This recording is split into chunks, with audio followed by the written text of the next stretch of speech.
Hachette Audio presents The Shadow Docket, how the Supreme Court uses stealth rulings to amass power and undermine the Republic. Written by Stephen Vladeck. Read by Jonathan Todd Ross.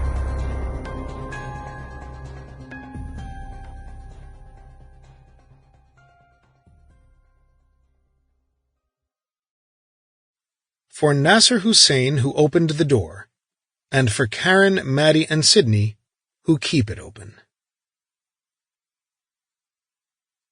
Preface. History books will teach that the Supreme Court eliminated the constitutional right to abortion on June 24, 2022. That's when 5 justices officially overruled Roe v. Wade in a Mississippi case known as Dobbs v. Jackson Women's Health Organization.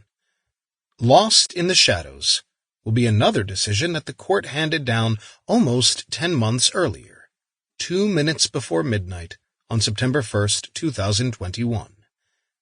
That night, the same 5 justices who would later form the majority in Dobbs refused to block Texas's ban on abortions after the 6th week of pregnancy, a point at which many do not yet know they're even pregnant. Even though the Texas law known as SB 8, or the Texas Heartbeat Act, was clearly and deliberately inconsistent with Roe, 5 justices allowed it to go into effect.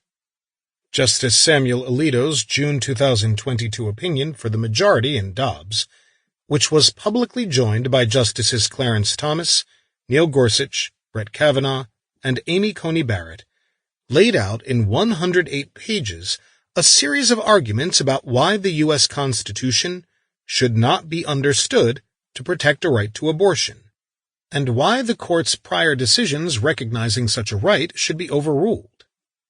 The unsigned September 2021 order in a dispute, known as Whole Woman's Health v. Jackson, in contrast, which no justice publicly endorsed, spanned just 401 words.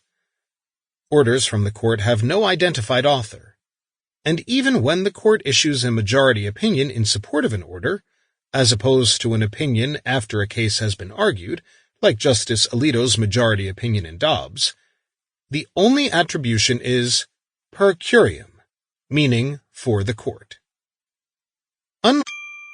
Sample complete. Ready to continue?